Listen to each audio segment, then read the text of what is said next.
gente começou já a fazer aqui um bate-papo informal de como é que a gente fez para quando se viu de posse de um acervo, né? Enfim, como é que cada uma se virou? Eu acho que a primeira que teve que se virar foi a Noni, porque a Faiga faleceu antes, né? Que Abdias e que Boal, não foi? Porque eu me lembro que quando o Boal faleceu, eu fui conversar com você para ver como é que você tinha se virado. Minha mãe morreu em 2001. Uhum.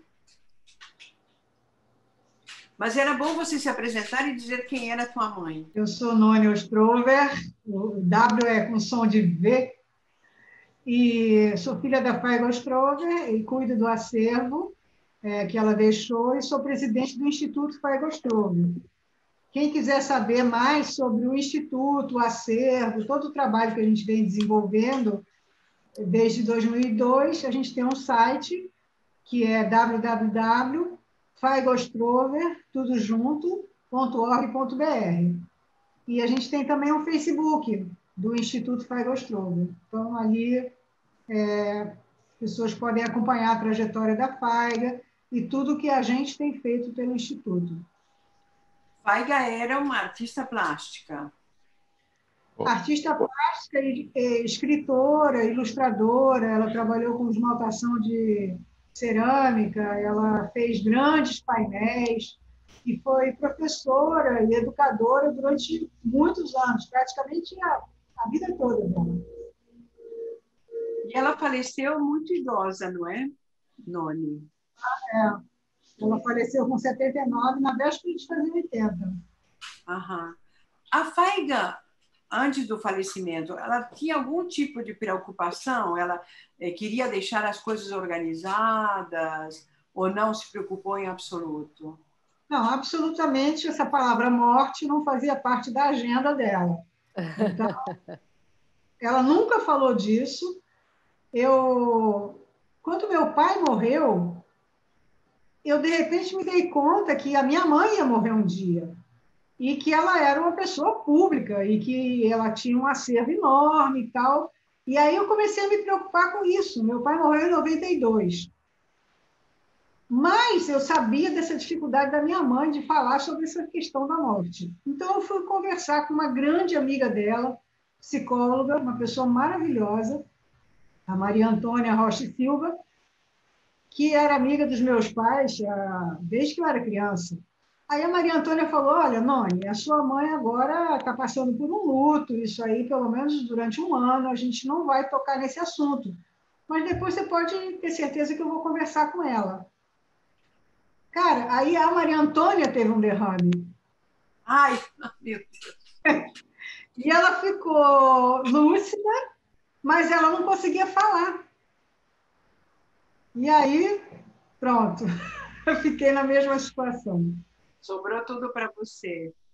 Eu vou te Aí fazer uma pergunta, Elisa, porque Abdias, além de ter todo esse acervo pictórico enorme, também era um homem que foi senador, não foi? Ou seja, tinha uma atuação política, homem de teatro. Ou seja, você deve ter ficado com uma quantidade enorme de documentos na tua casa. Meu nome é Elisa Larkin Nascimento. Eu sou viúva do senador e dramaturgo Abdias do Nascimento, e tenho a honra de presidir o IPAFRO, o Instituto de Pesquisas e Estudos Afro-Brasileiros, que eu ajudei a fundar em 1981. Eu sou norte-americana, vim com o Abdias, que estava exilado e era professor da Universidade do Estado de Nova York, no campus da minha cidade, Buffalo, e eu o conheci quando ele estava no exílio e voltei casada com ele em 1981, quando fundamos o IPAFRO na PUC de São Paulo, com o apoio do cardeal arcebispo Dom Paulo Evaristo Arnes, e depois o Instituto veio para o Rio de Janeiro ligado à UERJ, a Universidade do Estado do Rio de Janeiro. A minha situação não é exatamente aquela da viúva que o marido morre e ela, de repente, se depara com um acervo. O Abdias, como você disse, era uma pessoa que tinha muitas áreas de atuação, de atividade, e desde 1944, quando ele fundou o Teatro Experimental do Negro, antes ele era jornalista, né? Fundou o Teatro Experimental do Negro, foi diretor, ator, depois curador do projeto Museu de Arte Negra, que surgiu de uma das atividades, o primeiro Congresso do Negro Brasileiro, organizado pelo Teatro Experimental do Negro, e sempre foi um ativista da causa antirracista, desde aquela época. E ele se envolveu também na política, no sentido de ser um ativista pelos direitos humanos e civis do povo negro. Mas ele tinha esse acervo.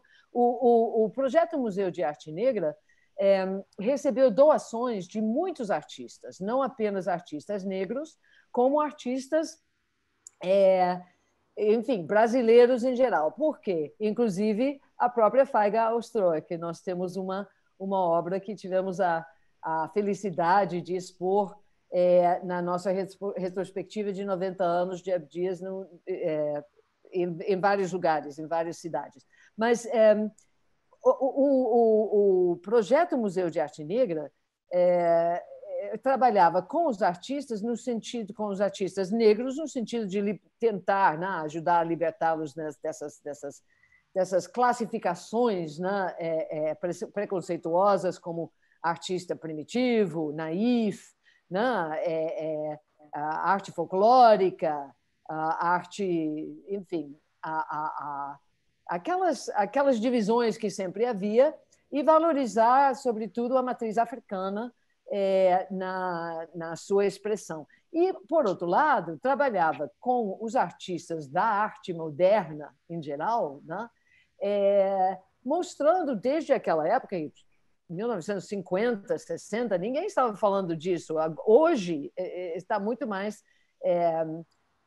corrente essa discussão de que o que se chama de arte moderna do mundo ocidental, europeu, é uma arte que nasce, na verdade, da confluência de um olhar vanguardista, artístico, na Europa, com a estética africana, que chega na Europa, no final do século XIX, com o saque colonialista do continente africano, e que chega na África não como arte, mas como peças etnográficas. Mas, mesmo assim, foi notada, né, essa estética pelos artistas da época, e daí nasceu, né, os cubismos, os expressionismos, fauvismos.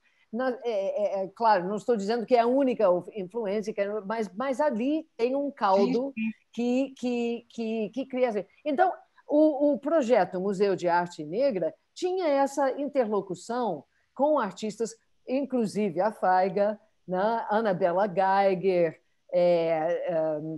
Aldemir Martins, Alfredo Volpi, que doou uma peça, Ivan Serpa, Lívio Abramo, enfim, nós temos centenas de obras, cada um desses grandes artistas doando apenas uma peça. Acho que o Iberê Camargo doou duas. O Loio Pércio fez um retrato do Abdias, que faz parte dessa. Então, tinha essa interlocução que produziu esse grande acervo. Quando o Abdias sai do Brasil, em 1968, e vai ficar no exílio, né, porque é o ano do AI-5 e tudo, ele deixa essa coleção, inclusive esculturas maravilhosas de um escultor negro chamado José Heitor da Silva, uma delas gigantes. Ele tinha 4 ou 5 peças do Bruno Jorge, Nossa, que acabou perdendo, porque ficaram. Ele tinha Ele tinha um apartamento mínimo, que não tinha espaço para guardar esse material todo, então acabou abrigando as esculturas do Bruno Jorge com pessoas que depois encaminharam essas peças por outros lados. Enfim, então era uma coleção muito grande, eu, quando voltou do exílio, em 1900 nós voltamos em 79 a primeira vez, mas só em 81 voltamos para ficar. Aí ele, assim, muito ocupado com bom, vamos dizer, em 1981, nessa volta ao Brasil, nós fundamos o Instituto de Pesquisas e Estudos Afro-Brasileiros, o IPEAFRO, que eu tenho a honra de dirigir hoje. E, naquela época, estava inicialmente na PUC de São Paulo, e a ideia era exatamente que abrigasse o acervo bibliográfico do Abdias, a coleção de livros dele, e o acervo documental, porque desde a época do Teatro Experimental do Negro, ele sempre procurou guardar os registros históricos desses movimentos em que ele participou. E mesmo naquela época, lá em São Paulo, a gente tem um clipping, né, feito pelos estagiários na PUC, mas a PUC não tinha condições de investir em um acondicionamento, uma reserva de espaço físico para a guarda desse acervo. Perdemos, inclusive, vários livros, porque eles foram enviados lá dos Estados Unidos para lá, e o lugar onde acabamos guardando esses livros era um lugar que estava junto a um morro e muito úmido, e quando a gente viu, estava cheio de cupim, a gente perdeu muita coisa, então a gente trouxe tudo aqui para o Rio de Janeiro e estabelecemos o IPEAFRO como uma instituição, como uma associação sem fins lucrativos. Então, Cecília, Noni, o que acontece é o seguinte, o IPEAFRO nunca teve o objetivo apenas de guardar o acervo. Sempre o acervo era um ponto de partida na verdade, durante muitos anos, a gente nem teve condições de trabalhar de uma forma direcionada para a organização e preservação do acervo, porque estávamos ocupados com cursos de extensão universitária, com as atividades políticas do Abdias, que era deputado federal, contribuiu para a parte da Constituinte, depois foi senador, foi enfim, foi um dos maiores, uma das figuras maiores do novo trabalhismo brasileiro, né, que era o legítimo herdeiro do antigo PTB, o PDT, né, com Leonel Brizola, foi secretário de Estado. Então, assim, e também envolvidos com o trabalho universitário, né? Então, toda essa atividade fez com que a gente não tivesse como principal atividade a organização do acervo até 2003. Em 2003, procuramos e conseguimos uma ajuda da Fundação Ford, que nos permitiu, foi uma ajuda muito, muito pequena, mas que nos permitiu, por exemplo, restaurar uma escultura do José Heitor da Silva, que é enorme, é de 2 metros de altura, e é uma peça maciça e não cabe, né, para entrar dentro do nosso apartamento. Estava guardado desde 68, né, na casa de uma amiga lá na Barra da Tijuca, então estava atacado por cupim, estava todo. Então conseguimos restaurar essa peça que hoje está no Terreiro Contemporâneo, ali na Praça Cruz Vermelha, um lugar onde é um lugar de teatro, né, da companhia de dança Rubens Barbot, e que abriga, né, iniciativas teatrais vários do Rio de Janeiro. Então, está bem localizado, por enquanto. e conseguimos fazer o restauro de outras obras artísticas e esculturas, e fizemos em 2004 essa retrospectiva onde conseguimos mostrar não apenas uma retrospectiva das obras do Abdias, que começou a pintar também em 68 aqui no Rio de Janeiro, depois desenvolveu a sua própria pintura no exílio, então trouxe em 82, trouxemos para uma exposição as pinturas do Abdias, que né, se agregaram a essa coleção, e fizemos uma retrospectiva sobre a vida e a obra dele, em que tivemos a oportunidade de mostrar essa coleção do Museu de Arte Negra. Desculpa, Cecília, você estava Não, dizendo. eu queria te perguntar se vocês se só tinham recebido essa ajuda econômica da Fundação Ford. Não tiveram outras ajudas? Como é que vocês fizeram para conseguir organizar esse museu, né? Porque esse é uma grande questão, porque tanto Noni como eu não tivemos nenhuma ajuda nunca econômica. Pois como eu disse, bom,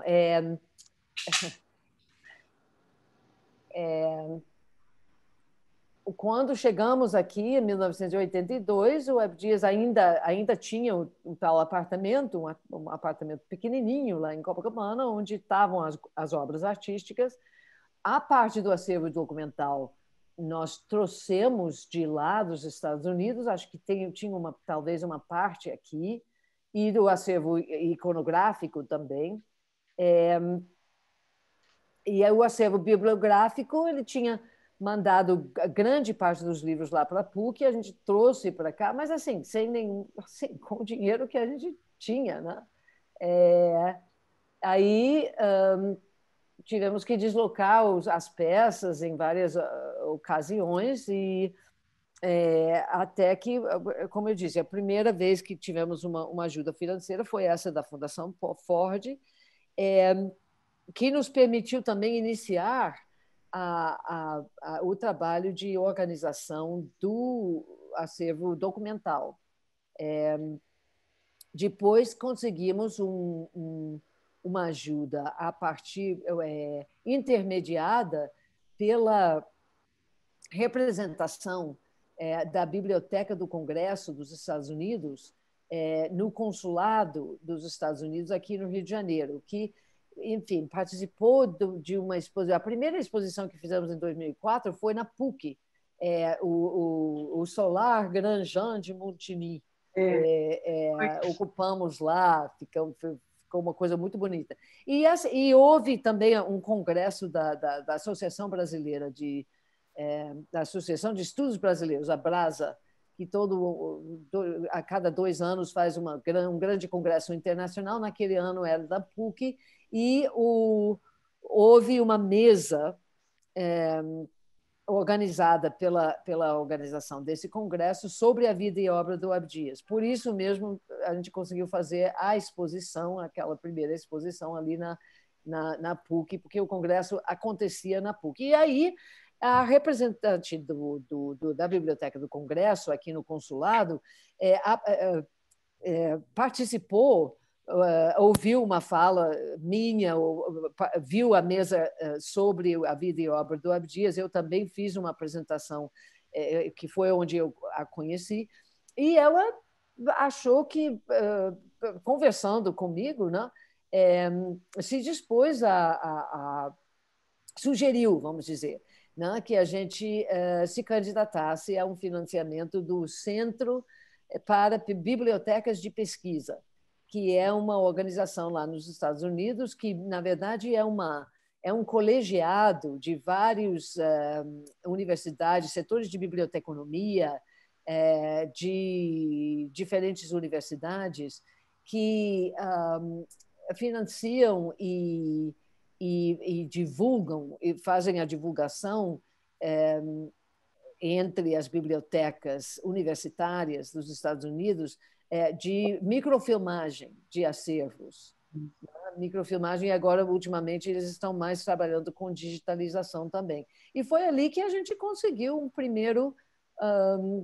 um primeiro financiamento inicial para nos ajudar a trazer alguns estagiários, para nos ajudar, e tudo de uma forma muito... como é que eu digo? Assim, amador não, porque a gente tinha consultorias, a gente tinha pessoas para nos orientarem, mas trabalhar com estagiários é sempre uma coisa um pouco... Enfim, então a gente conseguiu fazer parte do trabalho. Desculpa, eu acho que eu estou falando demais, estou aqui... Não, não, porque você, de nós, de qualquer maneira, você vê a possibilidade de fazer uma coisa mais estruturada. Então, é bom, assim, fazer o histórico. Mas, Noni, você quer explicar também como é que você fez? Porque você se viu... Porque o que a Elisa contou é que, quando Abdias faleceu, ele já tinha uma coisa estruturada, mas você, como eu, nos vimos, de repente, com a quantidade de coisas dentro de casa, não foi? O que aconteceu? Eu comecei a trabalhar uma tarde por semana na casa da minha mãe, organizando as coisas, inclusive correspondência, que continuava chegando e tal. E eu fiquei muito tonta com tudo aquilo que tinha lá, né? E aí a gente fundou o Instituto em 2002. Levamos um ano para organizar e convidar as pessoas e discutir Foi os fatores. rápido. Foi rápido. Eu acho, assim, a mim me parece que foi muito eficiente aí essa sua ação.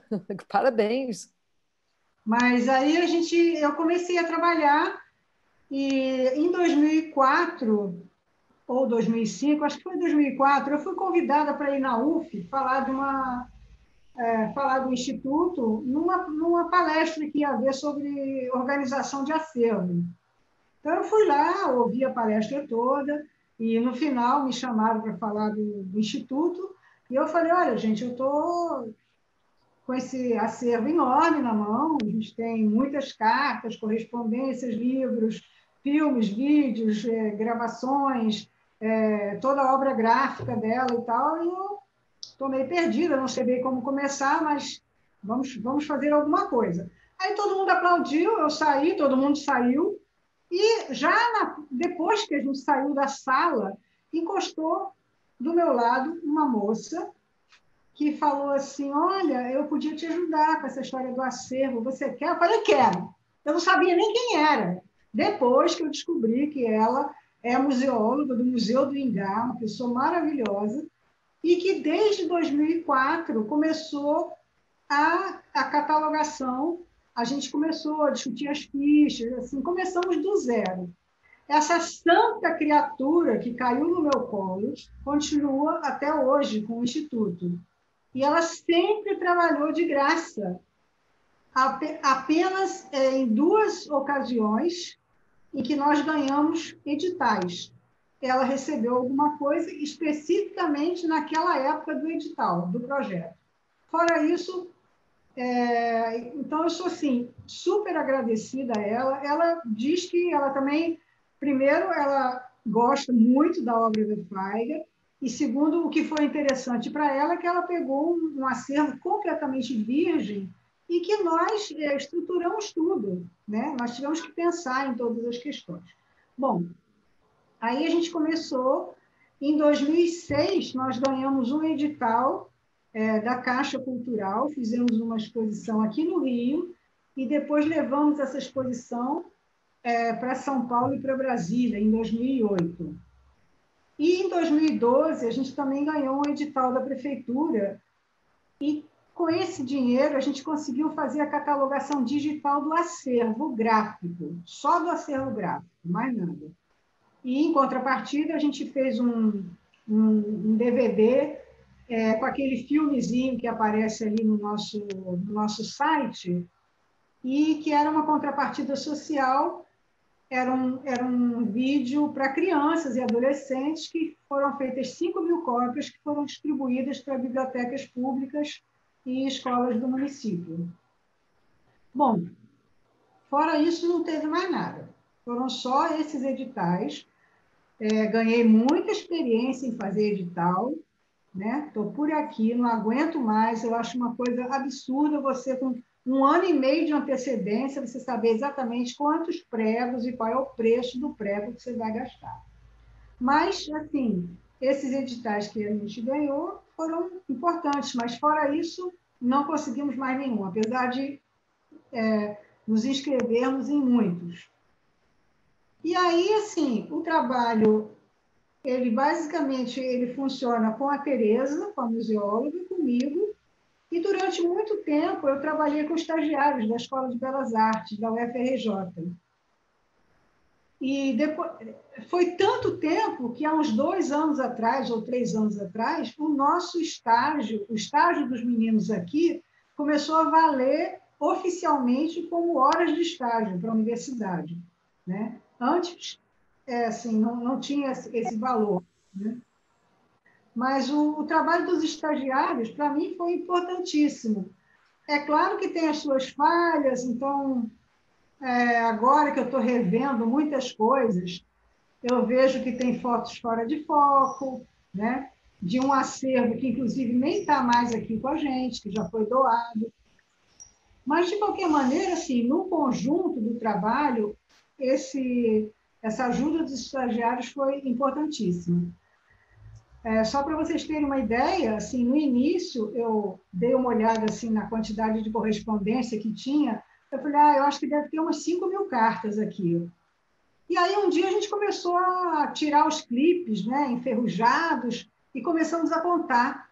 Quando a gente chegou em 8.000 e tantas cartas, eu falei, gente, não precisa mais contar mais nada. Agora a gente vai dizer que nós temos 10.000 cartas. E esse acervo das cartas está todo digitalizado, a partir do trabalho dos estagiários. A coleção de jornais que a Faiga juntou sobre a carreira dela desde 1946 também já foi todo digitalizado. Todos os livros, os catálogos de exposição e tal, está tudo digitalizado. Então, assim, eu não tenho ideia. Com certeza, a gente já fez mais de 15, 20 mil fotos aqui dentro, né? Agora, uma parte desse acervo, por exemplo, a correspondência, ela está digitalizada, mas ela não está catalogada por assunto, por temática, né?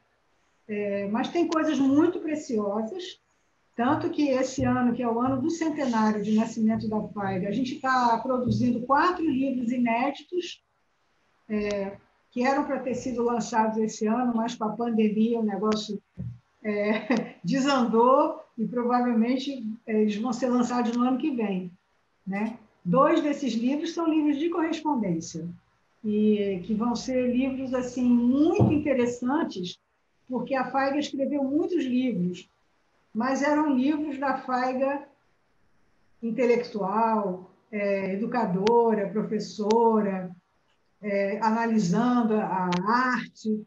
Esses 2 livros de correspondência são livros que são cartas que ela escreveu para amigos. Então, é uma Faiga que pouca gente conhece, né? Um livro chama-se Cartas de Atlanta, que ela ficou 4 meses em Atlanta, numa universidade só para negros. Isso em 1964. Então, lá a coisa estava pegando fogo, com as lutas contra o apartheid, e aqui também a situação, 64, também não estava muito tranquila. E ela foi para lá convidada pelo Spelman College, e ela, para não enlouquecer no início, ela começou a fazer como se fosse um diário de bordo, escrevendo para amigos e para a família. Esse é o primeiro livro, que é super interessante, né? Ela fala um pouco o olhar dela sobre aquela situação que estava acontecendo nos Estados Unidos, e também a vida dentro de uma universidade norte-americana e os convites que ela recebeu para ir. É muito interessante. Eu não vou falar nada agora, porque quando sair vocês certamente vão comprar. Mas ali tem uma Faiga, assim, a pessoa irônica que ela era, o olhar assim muito arguto sobre determinadas coisas, né?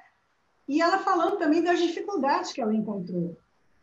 Esse é um dos livros. E o outro livro também é um livro de correspondência dela com a Hannah Levi Deinhardt, que foi professora dela na Fundação Getúlio Vargas em 1946. E depois, quando ela foi embora, elas continuaram a se corresponder. Então, tem uma pasta que vai de 48 a 1979. E, mais uma vez, assim, me disseram que a Hannah Deinhardt, lá na Alemanha, ela é considerada tão importante quanto a Hannah Arendt, né? Uma para a política e a outra para a sociologia da arte. Mas aí você tem a Feiga conversando com a Hannah, né, através das cartas, sobre tudo que você pode imaginar, sobre a política no mundo e nos países onde elas estão, sobre as dificuldades que elas enfrentam no dia a dia. São duas pessoas super importantes para a vida intelectual de todo mundo e continuam com aqueles mesmos problemas que a gente enfrenta hoje. A questão de dinheiro, a questão de não conseguir fazer o trabalho, né?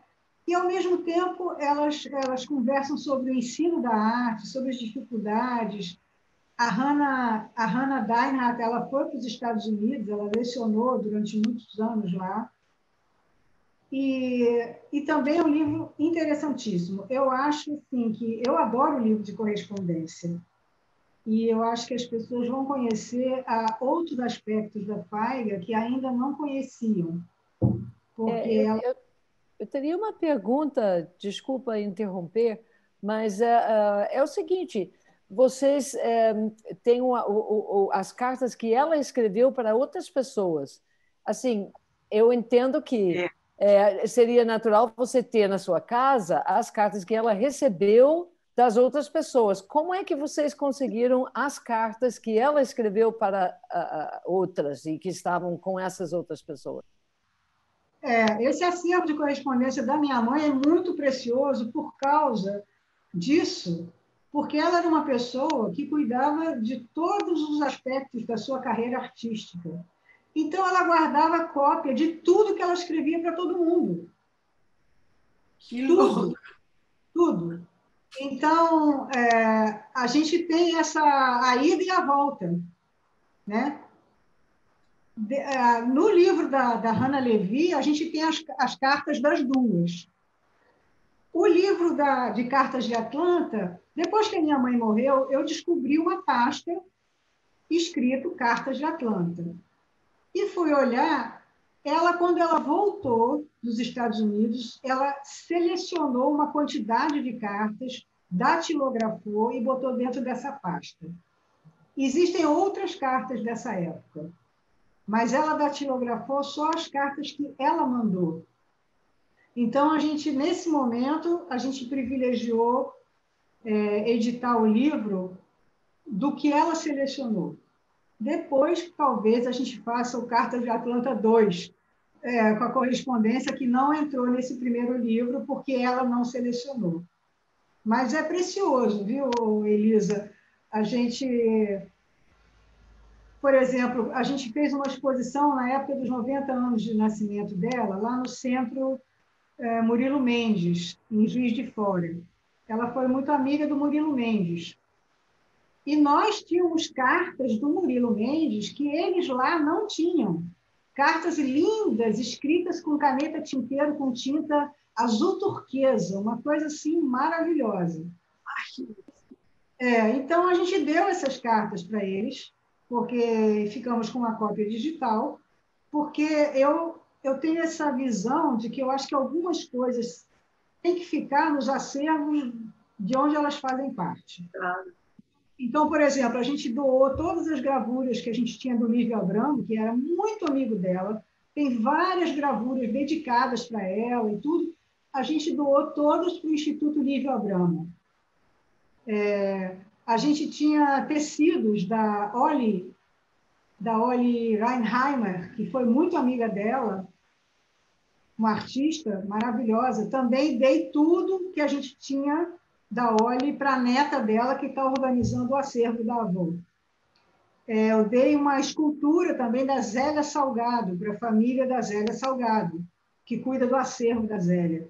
Porque eu acho assim, está tudo fotografado, então a gente sabe tudo que a gente deu, tem todas essas imagens, mas eu acho que é importante que as famílias tenham os originais, as coisas, as obras originais em suas mãos. Queria só brevemente fazer algumas considerações, porque, em primeiro lugar, a gente sabe que no Brasil e outros países considerados subdesenvolvidos e pobres, porque não teriam por que ser pobres, porque são países ricos, né? Já isso é outro problema da ordem da economia e da política, né? Não se cuidam os acervos, não se tem essa preocupação com a memória e não se dá a devida importância. Então, são as famílias, de modo geral, que com esse amor que a gente vê assim, quando vocês falam, né? Quando você fala da tua mãe, quando a Elisa fala do Abdias, o amor que nos leva, nos propulsa, né? Nos leva a inventar funções que a gente nunca exerceu, porque eu nunca cuidei de um acervo. Foi também uma amiga que veio me ajudar. Mas e assim a gente sabe que é a família do Paulo Freire, que cuida do Paulo Freire, Carlos Clear, a família, Nelson Rodrigues, é a família. Então, sempre são as famílias que cuidam de tudo, né? Porque as pessoas em vida, a maioria não se ocupou nem de deixar recursos para que a gente pudesse, depois, os que ficam, pudessem depois se ocupar, né, disso. E a gente, em geral, investe nosso próprio dinheiro para que esses documentos fiquem no banco de dados, por exemplo, que os pesquisadores possam consultar. Mas, assim, duas coisas eu queria rapidamente dizer.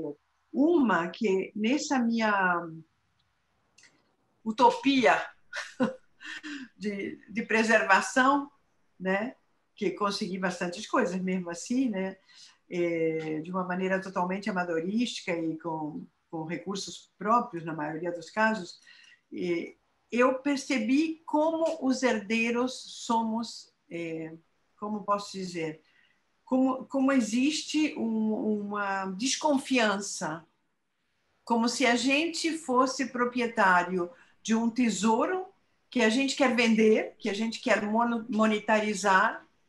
É possível que em alguns casos seja assim, que algumas famílias realmente, quando se viram de posse de obras de arte, enfim, resolveram usar alguns recursos em proveito próprio, mas não é o caso da grande maioria. Então, isso, em primeiro lugar, assim, parece que é uma heresia você pedir uma soma pequena por uma foto, por exemplo. Quando você está fazendo banco de dados que te custa 60 mil reais e ninguém botou um tostão para te ajudar. Isso é uma das coisas que me chamou muita atenção, porque eu nunca tinha tido um contato com esse universo, né? Com o universo dos herdeiros e como provocam desconfiança e assim, uma certa prevenção. Você Né? sabe que quem mais chora para pagar são os bancos quando fazem seus catálogos e suas exposições e que tem acervo, por exemplo, da FAIGA, pedem autorização de uso de imagem. Se você pedir R$ 500, eles falam, não, mas assim, a exposição vai ser gratuita. Mas como? Mas tem ali a Lei Rouanet, eles estão recebendo dinheiro para fazer aquilo. Né? Não, você sabe, né? E agora tem todo esse folclore da Lei Rouanet, de como os artistas mamam nas tetas. É uma coisa assim ridícula. Quando você vê a Funarte com todos os acervos no chão, a Funarte me pediu várias vezes os documentos do BOL, eu nunca dei. E eu olhei para a cara dos presidentes que me convocaram e eu disse, vocês vão fazer alguma coisa? E eles, com toda honestidade, falaram não. Então eu falei, então não dou. Não, eles falaram, pelo menos assumir, falaram não. Eles não têm condição, às vezes você vê um funcionário trabalhando lá dentro. Um funcionário escaneando o dia todo. Não é possível. E a segunda coisa que eu queria dizer é que, como o Boal trabalhava muito nos Estados Unidos, as universidades americanas eram clientes do Boal, eu, no meu desespero, quando me vi com aquela papelada, fiz um apelo para ver se eles me ajudavam economicamente, sabe? Assim, um pouco cada um, tipo uma vaquinha, para que eu pudesse organizar, colocar na internet, como eu queria, a documentação, enfim.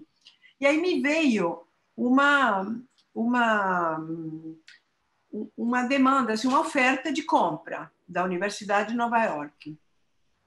Eu fiquei meio desesperada, consultei alguns amigos, não sabia muito bem o que fazer, porque eu pensava que eu não sou brasileira, como a Elisa também não é, mas eu pensava que se o Boal nasceu no Brasil, as coisas dele tinham que ficar no Brasil, obviamente.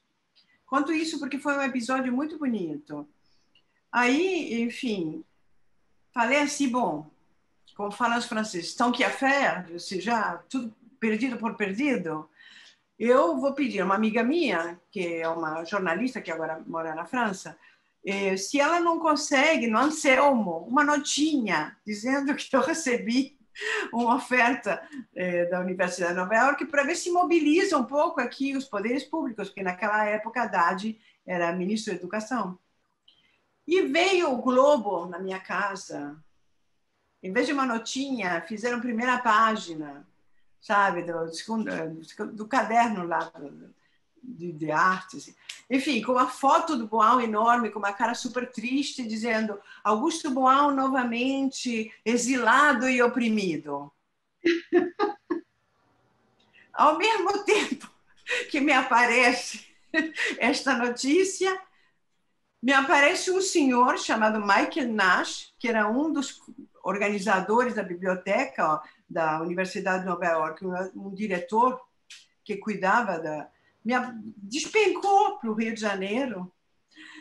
E o dia que eu tinha que encontrar com esse senhor, com o Globo na mão, para mostrar o que tinha acontecido, me liga a Haddad. Me ligou o ministro e me perguntou o que você quer. Aí eu disse, eu gostaria que o acervo do Boal fosse para o UFRJ. E ele me mandou um computador, que onde tudo foi feito, tudo, um Macintosh grande, o ministério mandou. Então eu fui encontrar com o senhor Michael Nash, eu não falo nada em inglês, sou uma anta em inglês. E assim, como é que eu ia falar para esse homem que eu não ia entregar o documento, a documentação do Boal? E aí botei o Globo em cima da mesa do hotel onde ele estava e falei assim, political crisis. Aí o homem foi tão adorável esse homem. Ele falou, exatamente, eu imaginava a produção de um país tem que ficar no país de origem. Ele veio comigo na UFRJ, conversou com o reitor. Eu tinha um estagiário nessa época, ele levou ele na casa, como é que chama essa casa onde se compra tudo, essa papelaria? Você deve saber, Noemi. A Casa Cruz, sei lá, uma papelaria, para mostrar qual era o papel, porque eu não tinha a menor ideia, sabe, os papéis onde você guarda os documentos, que tem que ser alcalino e não sei o quê. Ele mostrou tudo. E, além do mais, ele acionou uma grande conservadora que existia no Brasil. Depois, os dois faleceram depois dessa história. Tanto o senhor Michael Nash como essa senhora Solange, que um dia me telefona e me diz, olha, me ligou o senhor Michael Nash dos Estados Unidos para que eu me encarregasse do acervo. Olha, você vê que diferença, a preocupação de uma pessoa que nem era brasileira, mas que sabia da importância, não só da preservação, mas da importância que tinha Boal para o teatro latino-americano. E eu não sei como é que os outros países se viram, porque essa não é a minha área, mas realmente eu acho que se não fosse a Casa das Américas de Cuba, muita coisa de teatro brasileiro estaria completamente perdida do teatro latino-americano, porque eles, pelo menos, mal ou bem, com os recursos deles, eles têm um acervo de peças de teatro. A SBAT também, as coisas do Boal que eu não tinha, eles têm. Então, assim, você, por exemplo, um jovem que quer montar uma peça, não tem onde, não sabe onde achar. Agora, alguns estão me pedindo, mas não é uma vergonha isso? Francamente. Não tem na biblioteca, não tem nas bibliotecas. E a última coisa aqui vou contar para a Elisa. Eu tenho falado com a Elisa sobre as peças que o Boal escreveu para o Dias quando o Boal tinha 18, 19, 20 anos, que são ruins, mas a mim sempre me chamou a atenção essa amizade entre um homem muito jovem, que estava começando a escrever teatro, que se endereça a um homem mais velho e que era um homem negro. né? Por que eles ficaram amigos naquela época? Tanto é que Abdias, porque a problemática das pessoas negras no Brasil, que eu saiba, naquela época que eles começaram a comunicar, nos anos 50, não se considerava em absoluto. E hoje em dia, que pela luta do movimento negro, a gente começa a reconhecer o horror que foi a escravidão e uma série de outras coisas, a discriminação, os assassinatos dos jovens negros, que acontecem todos os dias. Mas, enfim, eu moro há 30 anos no Brasil e só agora que eu vejo realmente...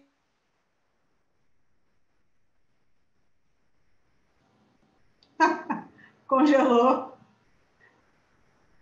Cecília? Ah, Cecília, volta. Não, então o que eu quero dizer, o movimento que existe hoje em dia, a importância que tem esse movimento, não tinha nos anos 50, certamente, aqui. Como se esse problema não existisse. Quer dizer, é horrível quando a gente é estrangeiro criticar um país que você adotou também, né? Mas é uma característica brasileira, fazer de conta que uma série de coisas não existem, né? Naturalizar, esse problema não existe, enfim. Mas aí, só para te contar a anedota, eu descobri agora um escritor negro haitiano chamado Morisot, eu não conhecia, um escritor de teatro, que escreveu Antígona e substituiu os deuses gregos pelos deuses do voodoo. E fiquei super interessada, querendo que a peça se faça aqui, querendo que se traduza. E aí escuto outro dia, numa entrevista, que o Boal escreveu para Abdias, Laio se matou e substituiu os deuses gregos para os deuses do candomblé e que ia com Abdias no candomblé. E eu não sabia que o Abdias levava Boal no candomblé. E agora eu quero ler essa peça, que eu não li, eu não conheço. Olha só, essa questão também me intriga muito, e um lado que me intriga bastante é, pelo que eu observo, né, me parece que o Boal, me parece não, eu tenho fotos, né, e nós temos vários depoimentos, inclusive o fato de que o Boal escreveu sobre a peça Sortilégio do Abdias, que é uma peça Eu que li. é toda imbuída, né? Toda estruturada em torno dos deuses do candomblé, né? E dos rituais do candomblé, etc. E tal. Mas, assim, o que me intriga é o seguinte, que o Boal, e ele sempre falava, o Abdias é meu primeiro grande amigo, né? Ele dizia isso. Mas, Verdade. a meu ver, me parece que esse jovem Boal que se encontra com essa matriz cultural e com essa questão social, racial, ele faz isso também no contexto do teatro experimental do negro, Sim, sim. que é uma instituição, não é só a pessoa do Abdias. A pessoa Não, do Abdias, claro, era uma personalidade muito forte, mas me parece que o Boal ali viveu uma experiência junto ao grupo, né? A companhia de teatro, né? Que foi para ele uma experiência muito sedutora e com a qual ele muito aprendeu.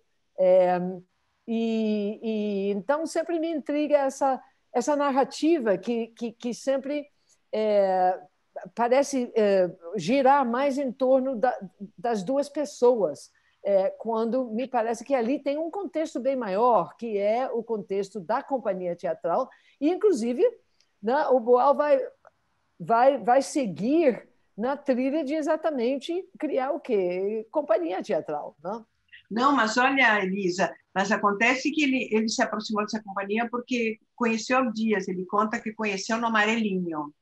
O que é muito importante aí, para um jovem dramaturgo, uma pessoa que começa a escrever teatro, e ele encontra um grupo de teatro e um diretor que monta as peças. Isso é uma coisa muito rara, que dá essa oportunidade, né, de ver em cena o que ele escreveu. Se imagina o que deve ter sido para ele. Porque quem é que monta uma peça de um rapaz de 18 anos, que, além do mais, a peça é ruim? Porque eram bastante ruins.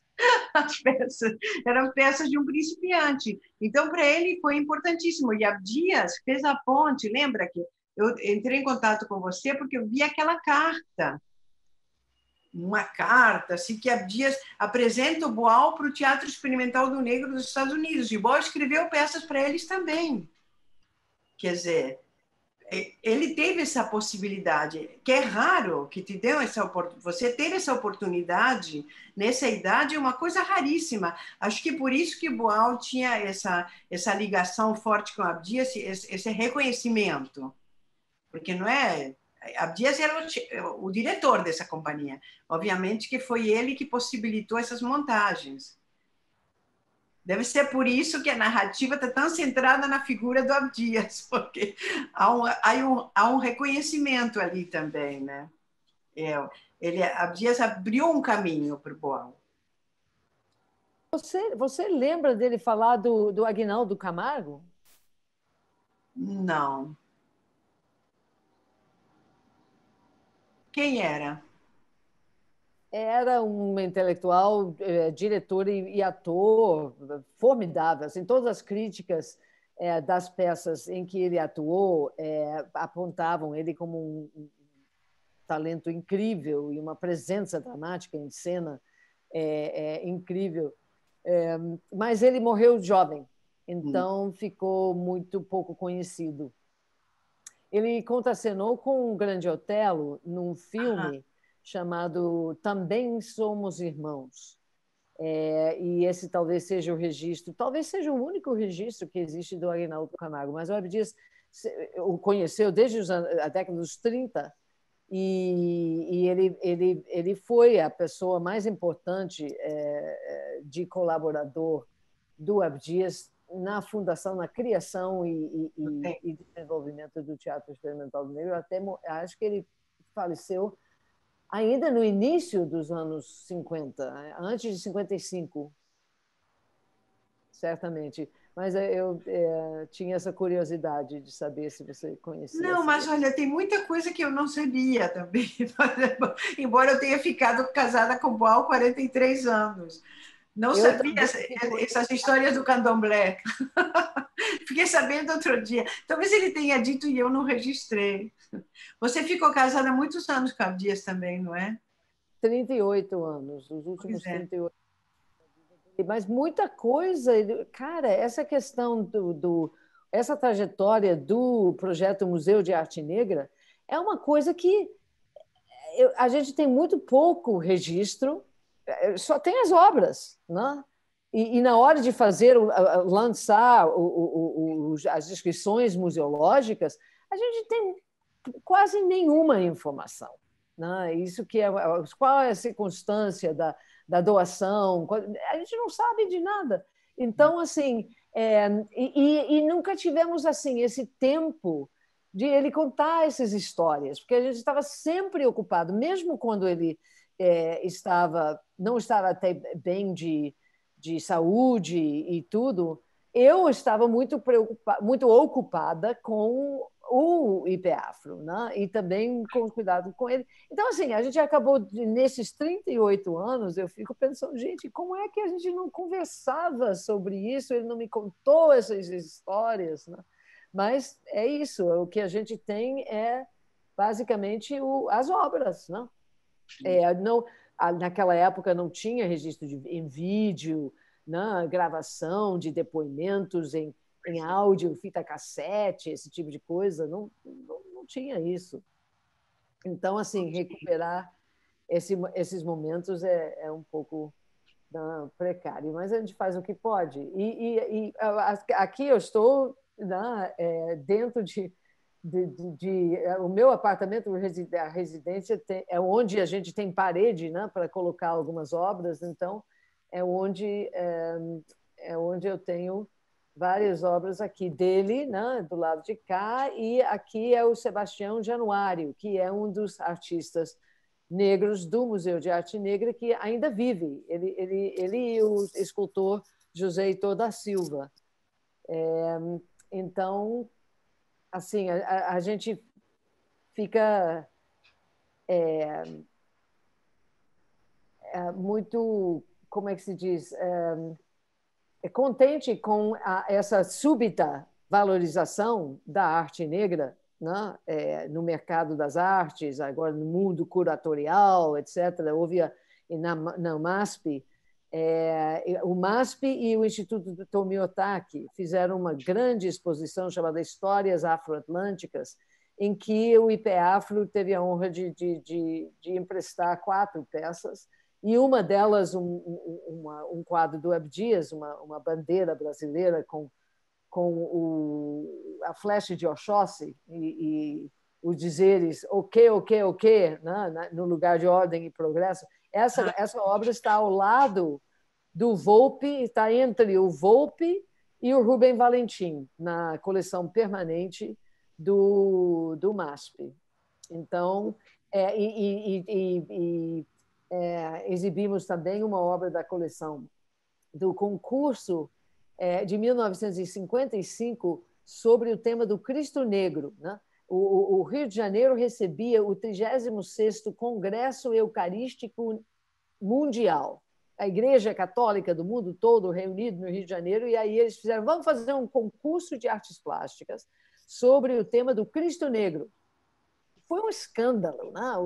Os jornais editoriais dizendo que isso era uma agressão contra as artes e contra a religião, etc. Mas eles tiveram muitos colaboradores e mais ou menos 130 obras apresentadas, e nós temos algumas dessas obras aqui ainda. Naquela nossa exposição, quando tivemos a oportunidade de expor parte da coleção, tivemos uma sala só de Cristos Negros. Né? Ai, que lindo, Elisa! Maravilhoso. Eu achei muito bonito, muito interessante, Noni, essa circunstância da Faiga de ter ido para a universidade, uma das universidades historicamente negras, né, nos Estados Unidos, e essas cartas, porque eu penso o seguinte, que deve ter sido isso, em alguma medida, que a aproximou, né, a esse projeto desse Museu de Arte Negra, que teria sido exatamente nessa época. Qual foi o ano que ela voltou de lá? Ela foi no início, ela foi e voltou no primeiro semestre de 64. Ah, tá. Então, é exatamente isso. Certamente aí tem uma ligação com essa experiência dela com a questão racial nos Estados Unidos. Isso é uma coisa fantástica. Gente, eu sabia disso. Gente, nós estamos falando há 1 hora. Eu posso só dizer uma coisa que claro. Eu esqueci de falar na apresentação. Que o IPEAFRO tem um site também, https, né, o www.ipeafro.org.br. Temos a página de Facebook e também no Instagram. Então, quem quiser se identificar... E também um canal do YouTube. Então, quem quiser ver mais alguma coisa sobre esse acervo, sobre as nossas exposições, tem essas possibilidades nesses recursos. Não, perfeito. Mas, assim, a gente foi privilegiada na vida, né? Porque tivemos contato com essas pessoas muito maravilhosas, realmente, Abdias, Faiga, Boal. E claro que temos que cuidar do legado deles, temos que divulgar, temos que preservar, já é quase que obrigatório, né? Mas, Noni, você queria falar? Sim. Eu queria falar que esse ano é o ano do centenário de nascimento da Faiga, e a gente, há 3 anos atrás, a gente pensou como é que a gente vai comemorar o centenário à altura que ela merece, né? Da pessoa que ela é, da artista que ela foi. E aí nós criamos, então, um programa de doação de obras de Faiga, de gravuras, desenhos, aquarelas, tudo para o Brasil inteiro. E privilegiamos as instituições, museus e universidades federais. E aí a gente doou do Amazonas, Piauí, Alagoas, descendo Minas, Espírito Santo e tal, até o Rio Grande do Sul. Nós doamos quase 1.600 obras, muitas matrizes, 1.500 publicações. E, olha, vou te dizer que a resposta tem sido emocionante, assim, maravilhosa. essas universidades que agora estão sofrendo toda essa destruição, né? E recebem com uma alegria enorme. Eu acho que a mesma alegria que a gente está doando o acervo, eles têm em receber. É uma forma da gente fazer frente à destruição da memória, da arte, da cultura, que a gente tem que fazer alguma coisa. Então, o que nós conseguimos, o que nós imaginamos fazer foi esse programa. Ele ainda está em andamento, porque a pandemia paralisou um pouco. A única contrapartida que a gente pediu para as instituições é que pagassem o transporte e que fizessem alguma exposição, alguma homenagem pelo centenário. Essas homenagens que iam começar em março, a primeira exposição ia ser na UERJ, inclusive. Tudo parou e talvez para 2001 é que essas coisas vão ser retomadas, talvez, né? Vai depender da crise econômica, desse futuro aí que a gente não sabe o que vem pela frente. Mas a nossa parte de comemorar o aniversário do centenário da FAIGA com a doação das obras, isso já me deixou muito feliz. E eu acho que expressa o que ela foi em vida, que ela sempre se preocupou nisso, né? Na democratização do conhecimento sobre a arte, do conhecimento como um todo, né? E eu acho que a gente está honrando esse legado que a gente recebeu em relação à memória dela. Né? É isso. Bom, eu vou fechar também dando uma informação, digamos, de ordem prática. Também tem um acervo do Boal na internet para os pesquisadores que quiserem consultar. Ele está bastante completo. É só colocar acervoaugustoboal.com.br que podem ter acesso a bastantes documentos, a fotos do Teatro de Arena, momentos assim do trabalho dele. Temos também um canal no YouTube, Instituto Augusto Boal, estamos agora oferecendo a feira de opinião na pandemia, que pensa você do Brasil de hoje, sempre escrita por um dramaturgo contemporâneo. Cada programa tem autoria de um dramaturgo diferente, dramaturgo, dramaturga, e a documentação original, os originais foram agora, antes da pandemia, por isso ainda estão dentro das caixas, para o Museu La Sarcegale em São Paulo, que me parece ser um lugar muito simpático, tem um acervo de teatro extraordinário, poucas pessoas sabem, mas tem muita documentação sobre teatro e tem uma equipe formidável de conservadores e bibliotecários que trabalham com muito amor e com muito interesse. Então, acho que o Boal foi para um lugar interessante e simpático. Sim, porque eu estava muito preocupada, porque, sabe, na casa da gente, eu uma vez lembro que fui na tua casa, onde vi os quadros da FAIG, fiquei super preocupada que na casa da gente pode ter um incêndio, sei lá, pode acontecer alguma coisa. A gente tem essa ilusão de que no museu vai estar mais preservado, a gente espera que não aconteça como aconteceu aqui com o Museu de História Natural. Mas acho que o Museu La Sarcegale é mais cuidadoso. Eu espero, pelo menos. Em todo caso, estão digitalizados na internet. É isso, gente. Eu agradeço muitíssimo essa conversa, que verifica mais uma vez que é o amor que preserva a memória, né? Porque não são os poderes públicos. Então, com amor, vamos continuar preservando, porque vale a pena. Tá bom? Eu acho que no caso do Abdias, o amor, e do Boal também, e certamente da Faiga, né? O amor não é só um amor familiar da esfera privativa, né? Da nossa relação particular, mas é um amor que eles já tinham para com o público, para com a arte, para com a causa social, né, que eles se identificavam. Então, o IPEAFRO, né, em grande sentido, põe à frente essa atuação no sentido de propulsionar, de levar à frente essa causa e o acervo ele serve como um ponto de partida de onde nós podemos continuar essas atividades dentro de um tempo novo.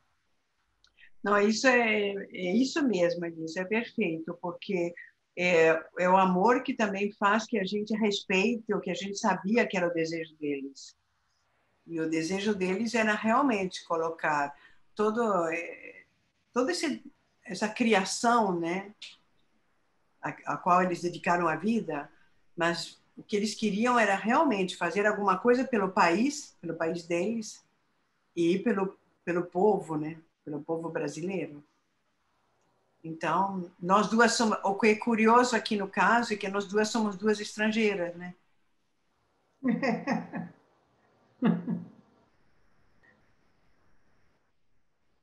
Gente, olha, muito obrigada, Cecília, pelo convite.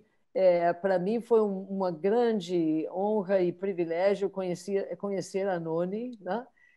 A gente só tem uma obra da Faiga, mas eu tenho um livro sobre ela que eu comprei em algum momento, né? Mas é uma das artistas que eu me senti menos familiarizada com ela. Então, essa narrativa que você me traz, a possibilidade desses livros, né, de cartas, é precioso. Muito obrigada, viu, por essa.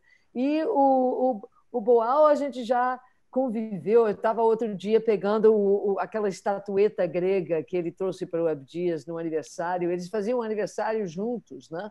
Verdade.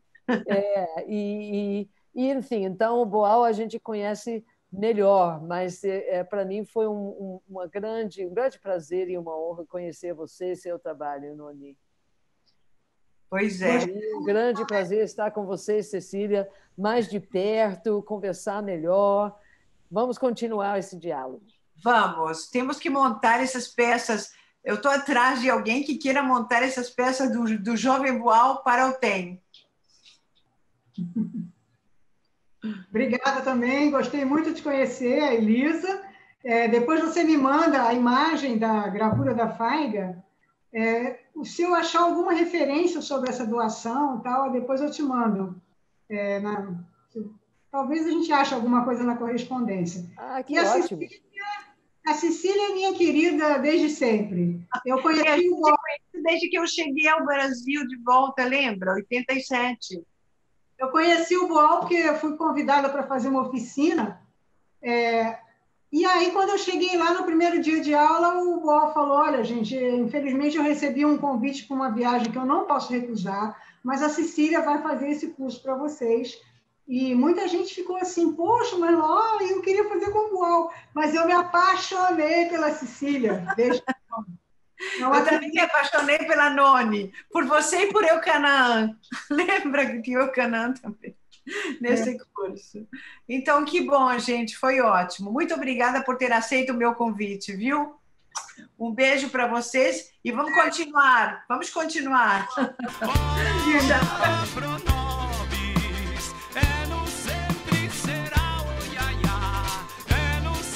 Sempre será.